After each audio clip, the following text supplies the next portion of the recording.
What is up, Lock Talk family? It's your boy Jason from the Lock Talk, and I'm here to talk about the Boston Celtics against the Indiana Pacers, Game 2. This is my first full game breakdown for an NBA game in the playoffs. This is Game 2. So if you're not familiar with me, I'm from Instagram, the Lock Talk. Go follow me there. But if you're on YouTube and you want content just like this, just give me a like, shoot me a follow, and let's keep it going, man. So I'm here. Let's talk about all the games, data backed, and my opinions on who I think is gonna win or cover the spread in this exact game. So this is game two. We saw the last game, Celtics against the Celtics against the Pacers, man, and it was a really close game.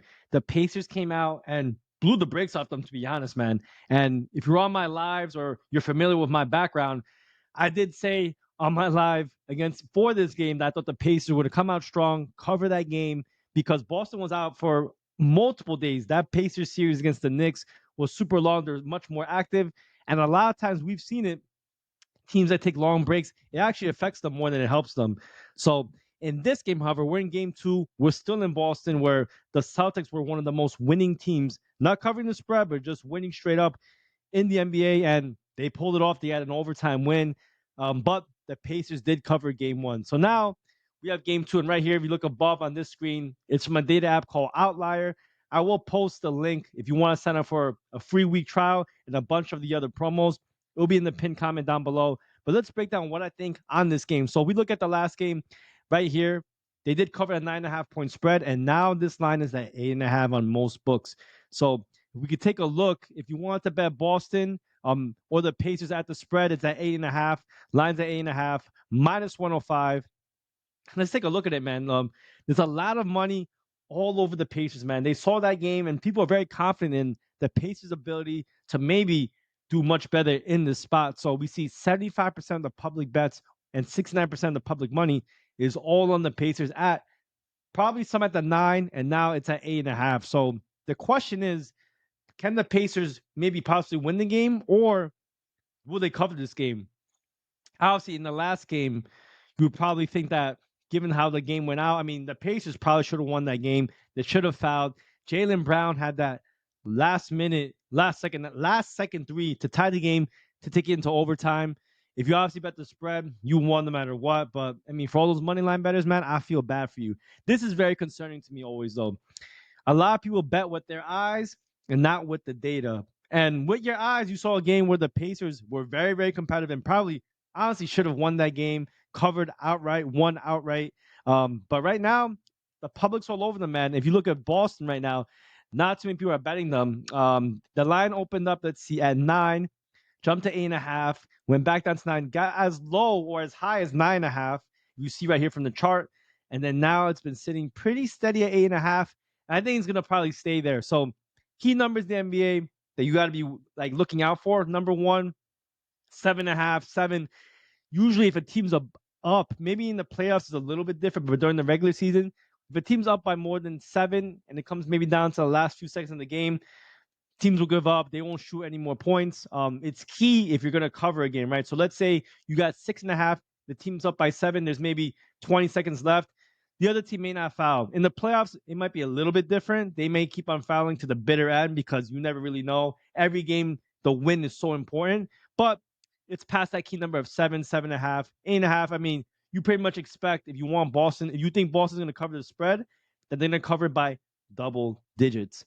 So again, you took a look at that last game. I don't have it on this graph, but I do have the data sheet behind me. Let me pull up some of the data behind the screen. I can't show it to you guys because I'm using some proprietary data. But I mean, in all aspects on the last game, right?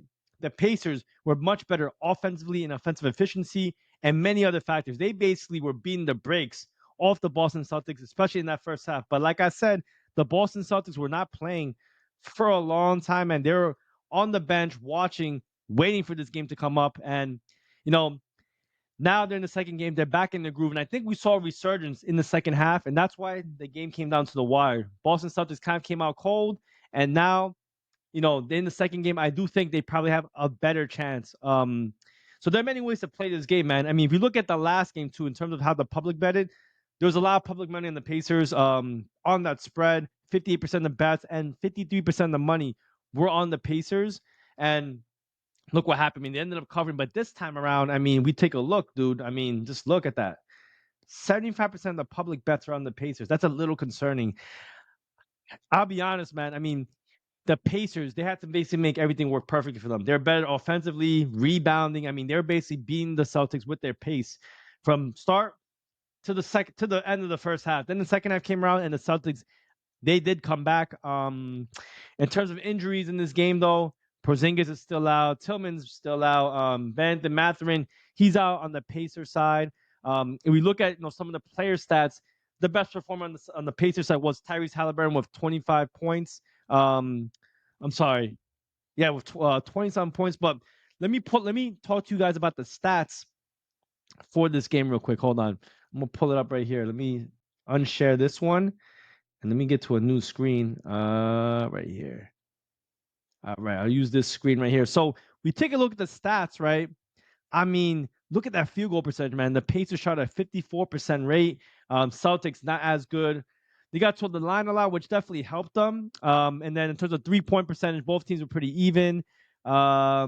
Turnovers pretty even. But just look at that, man. I mean, the Pacers, they got to keep this up. If they cannot shoot at this rate in this game, I think it's gonna be a tough game, man. I mean, we look at this is the last game they played, and 133, 128, high scoring game.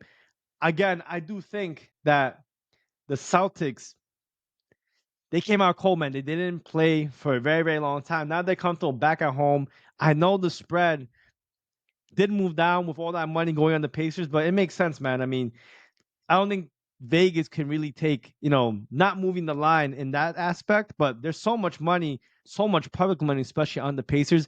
I think Boston in this spot comes out better. They have a better game and they beat the Pacers from start to finish, and they show why they're the number one team in the East. So my game pick, if I was to bet a side, I have not been betting sides. I've been personally betting props, but for this particular video, I'm just going to be talking about the spread.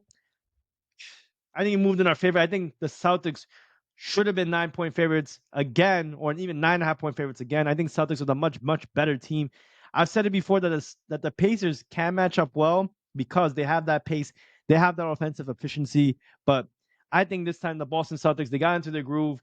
They came out a little cold in the first half in the last game, and they had to kind of play catch up. But in this game, they're going to come out much quicker. And from beginning to start, they're going to show why they're the higher quality team. So my game pick for the game is the Boston Celtics at 8.5. Obviously, let me see if I can take a look and see what book you can get 8.5 on. Let's take a look. You get on all major books, man. The best line I do see, though, as of right now, I'm recording this on 523 at basically 1250. BetMGM minus 110. If you want $1,000 sweat-free bet on MGM, though, I'll put in the pinned comment. Go over there, sign up, bet whatever you can to get that free promo. And if you sign up, let me know. Shoot me a DM on Instagram. I'll give you a free week in premium. But again, guys, I like Boston Celtics. If this has been helpful and you like more content, you want more content just like this, shoot your boy a follow. Let's keep it running up on the books, man. I'll be on YouTube more often. Let's go take over this game, man. I'll see y'all soon.